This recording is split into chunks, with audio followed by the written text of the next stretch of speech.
Perusahaan air minum Perseroda Banjarmasin berhasil mencatatkan kinerja positif dengan peningkatan laba bersih hingga 50% pada laporan keuangan tahun 2024. Peningkatan signifikan tersebut dipengaruhi beberapa faktor, diantaranya pendapatan usaha dari banyu, non-banyuan pendapatan lain-lain yang naik dari 371 miliar rupiah pada 2023 menjadi lebih dari 387 miliar rupiah pada 2024.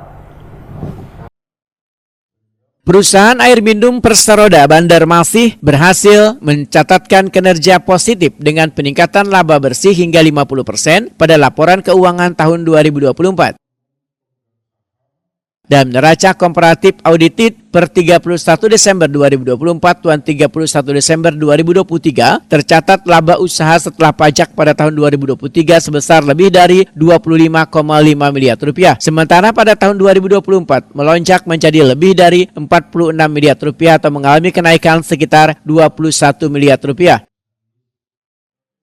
Peningkatan signifikan tersebut dipengaruhi beberapa faktor, diantaranya pendapatan usaha banyu, non-banyuan pendapatan lain-lain yang naik dari 371 miliar rupiah pada 2023 menjadi lebih dari 387 miliar rupiah pada 2024.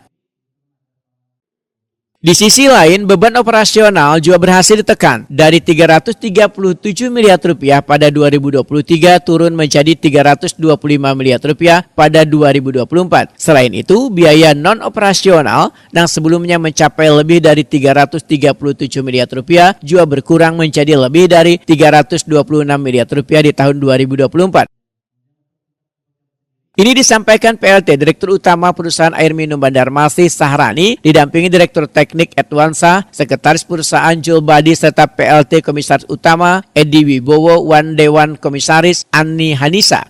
Ekspos laporan keuangan di Aula Kantor Perusahaan Air Minum Banjarmasin, Jalan Ahmad Yani, Pal 3 Banjarmasin, jelang Kamarian Rabu 20 Agustus 2025.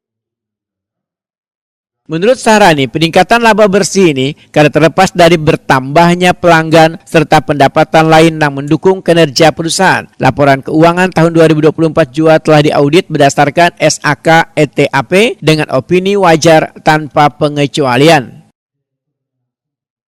Jadi semakin banyak pelanggan, air pun dari PH atau pendapatan air itu semakin meningkat. Jadi dapat kita lihat pada pendapatan penjualan air di mana tahun lalu 350,1 miliar itu ada peningkatan menjadi 351,9. Kemudian pendapatan non air juga ada peningkatan dari 17,3 tahun lalu itu dibandingkan ada peningkatan di tahun 2020 ini menjadi 18,5. Sedangkan juga pendapatan lain-lain di luar dari pendapatan air dan non air juga ada peningkatan dari sisi pendapatan usaha itu sudah tergambar adanya peningkatan pendapatan.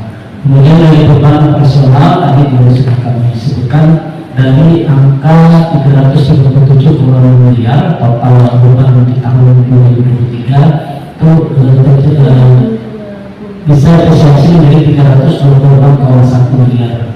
Bisa juga kita lihat pada beban bahan kimia ada efisiensi dari 17,1 dari 17,3, kemudian dari beban listrik juga dari 29 miliar di tahun 2024 sebesar 28,5. PLT Komisaris Utama Perusahaan Air Minum Banjarmasin Edi Wibowo memandangkan kenaikan laba hingga 50% ini merupakan pencapaian yang membanggakan sekaligus bukti keberhasilan kerja jajaran perusahaan dalam melayani warga. Hal ini sejalan dengan terus bertambahnya jumlah pelanggan hingga ke pelosok desa di kawasan Banjarmasin Selatan. Nang wayah ini hampir 100% warganya telah menikmati layanan banyu bersih Perusahaan Air Minum Banjarmasin. Edi Wibowo menyatakan pentingnya langkah strategis ke depan terutama terkait peremajaan jaringan pipa banyu bersih yang rata-rata usianya hampir sama dengan usia keberadaan Perusahaan Air Minum Banjarmasin.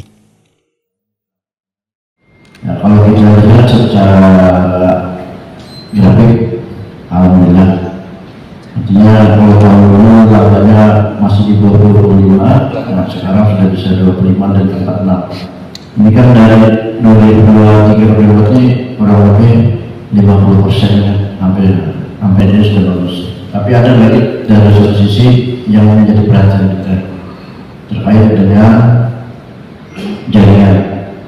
Nah, ini kita sudah berdiskusi karena berdirinya PDAM dengan jaringan ini kan umurnya sama. Jadi dengan kondisi kota yang sekarang, artinya kita memang harus ada kewajiban menuju kepada pembenahan dan perbaikan sistem jaringan air di Kota Banjarmasin. Ini merupakan pekerjaan yang sangat besar dan melibatkan sumber daya manusia dan sumber daya modal yang besar. Ini saat ini dari rekan-rekan dari direksi sedang melakukan pemetaan.